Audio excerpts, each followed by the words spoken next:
Tere, mina olen Karl Lander. Ma lõpetasin reaalkooli 2017. aastal ja sain samal aastal stipendiumi, et minna õppima keemiat Imperial College Londonisse. Stipendiumi saamisel antakse sulle 4000 eurot. Mida sellega teha?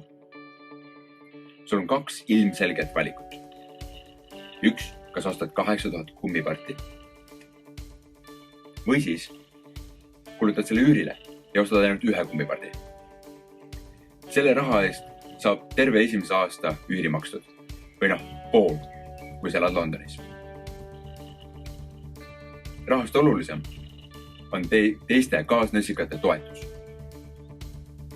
Kõik su sõbrad lähevad ju Tartusse ülikooli.